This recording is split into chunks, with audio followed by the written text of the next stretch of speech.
Kanpur test শুরু হতে না হতেই অপ্রীতিকর এক ঘটনার অভিযোগ তুলেছেন এক বাংলাদেশি সমর্থক।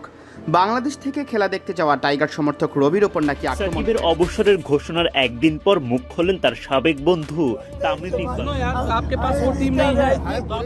আসসালামু আলাইকুম সুপ্রিয় দর্শক বন্ধুরা, এদিকে ভারত এবং বাংলাদেশের সম্পর্ক বর্তমানে উত্তপ্ত পরিস্থিতির মধ্যে রয়েছে।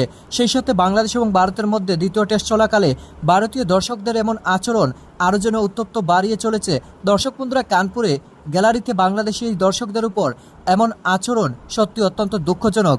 তবে এবার এই আচরণকে কেন্দ্র করে ভারতীয় পুলিশ যেই সকল কথাগুলো বলেছে, দর্শক বন্ধুরা আপনার মাঝে সেই সকল তথ্যগুলো তুলে ধরেছি।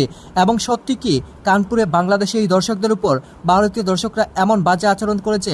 দর্শক বন্ধুরা, এদিকে গতকাল টি-20 এবং টেস্ট থেকে অবসর নিয়েছিলেন সাকিব আল হাসান। তবে এবার সাকিব আল হাসানের সেই পুরাতন বন্ধু তামিম ইকবাল সাকিব আল হাসানকে নিয়ে মুখ খুলেছেন এবং বেশ কিছু প্রশংসা করেছেন সাকিব আল হাসানকে নিয়ে। তো দর্শক বন্ধুরা, চলুন আমরা প্রথমে টাইগার রবির সেই সকল ঘটনাগুলো দেখে নেই। অবশ্যই পুরো ভিডিও দেখবেন, তাহলে সকল বিষয়গুলো পরিপূর্ণ বুঝতে পারবেন।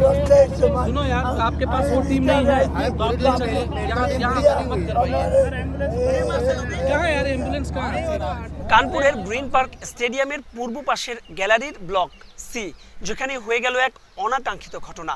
বাংলাদেশ থেকে এই সিরিজ দেখতে এসেছেন দুই টাইগার ক্রিকেটের আইকনিক ফ্যান, টাইগার রবি আর টাইগার শোয়েব।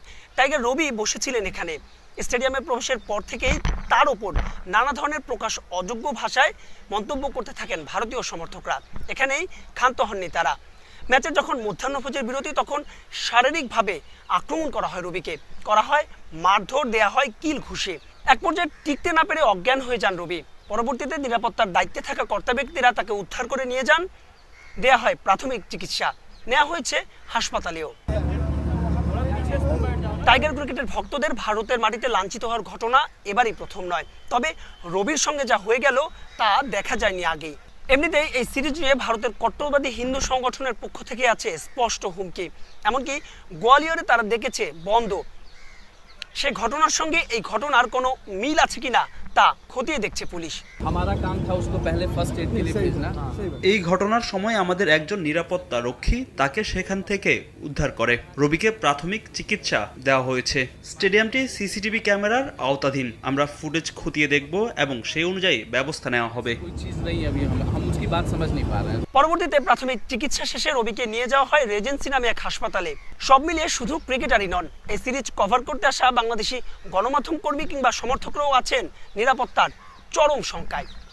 মাহবুব রিমন, সময় সংবাদ, কানপুর, ভারত। বন্ধুত্ব বোধ হয় এমন এক সম্পর্কের নাম, যে সম্পর্ক একবার ভেঙে গেলেও হৃদয়ের কোনো না কোনো এক কোনায় ঠিকই থেকে যায়।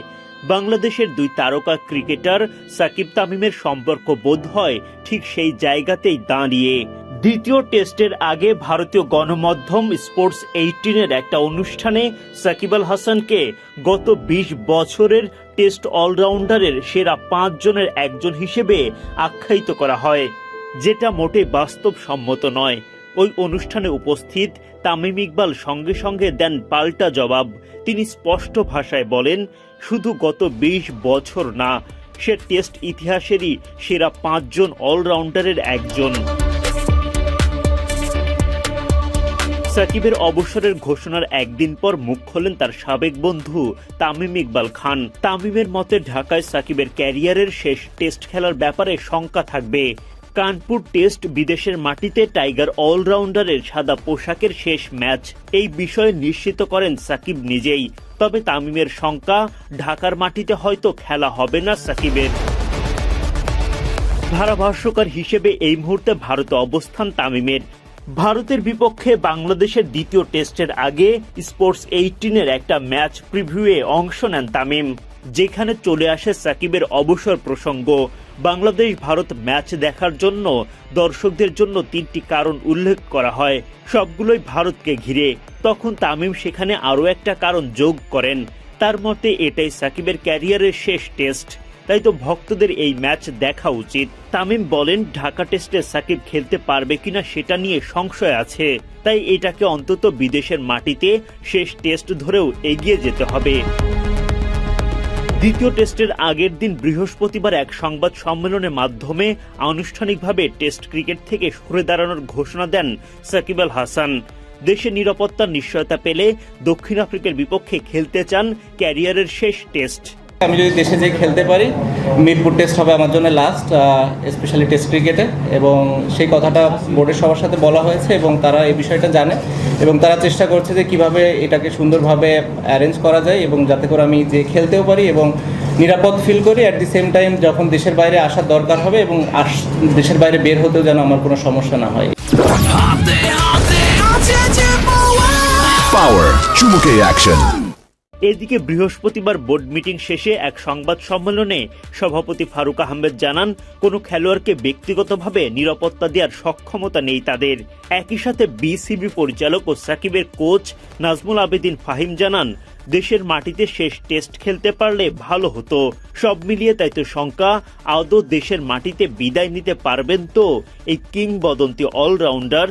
আমি তো আসলে কোনো এজেন্সি না, আসলে পুলিশ বা র্যাব, এটা আসলে এটা আমার হাতে না, আমার বা বিসিবির হাতে না। আসলে এটা আসলে পুরা ওই গভর্নমেন্ট লেভেল থেকে আসতে হবে ওই নিরাপত্তাটা।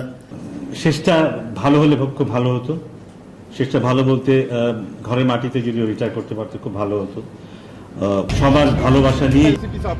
কানপুর টেস্ট শুরু হতে না হতেই অপ্রীতিকর এক ঘটনার অভিযোগ তুলেছেন এক বাংলাদেশি সমর্থক। বাংলাদেশ থেকে খেলা দেখতে যাওয়া টাইগার সমর্থক রবির ওপর নাকি আক্রমণ করেছেন ভারতের কয়েকজন উগ্র সমর্থক। রবির দাবি অনুযায়ী তাতে তিনি আহত হয়ে পড়েন, এরপর তাকে চিকিৎসা সেবা দিয়েছে স্থানীয় প্রশাসন ও স্টেডিয়াম কর্তৃপক্ষ। ঘটনা ভারত বাংলাদেশ দ্বিতীয় টেস্টের প্রথম দিনের লাঞ্চ বিরতির সময়। বাঘের বেশে গ্যালারিতে বসে খেলা দেখছিলেন রবি। এ সময় কথা বলার এক পর্যায়ে ভারতের সমর্থকরা তার ওপর আক্রমণ করে বসেন বলে রবির অভিযোগ। প্রহারের এক পর্যায়ে আহত হলে তিনি হাঁপাতে থাকেন।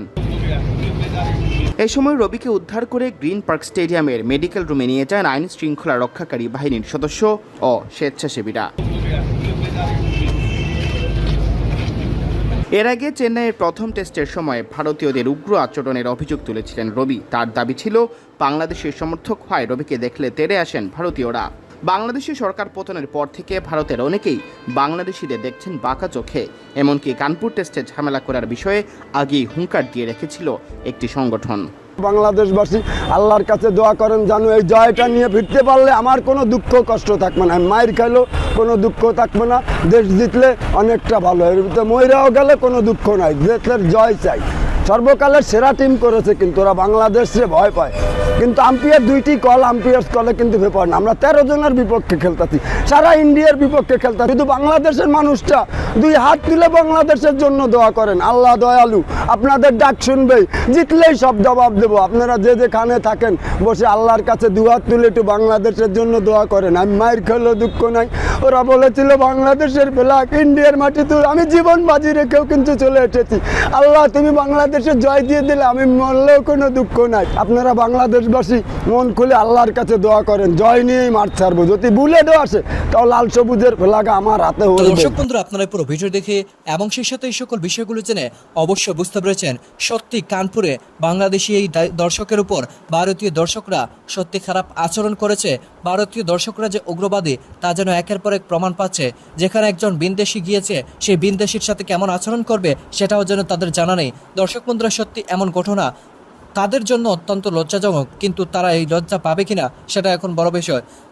তো দর্শক বন্ধুরা, আপনারা পুরো ভিডিও দেখে এবং সেই সাথে সাকিব আল হাসানকে নিয়ে তামিম ইকবালের এই সকল কথাগুলো আপনাদের কাছে কি মনে হচ্ছে এবং কেমন লেগেছে, তাহলে কি পুরাতন বন্ধুরা একের পর এক মনে করে যায়, বলে যায় না?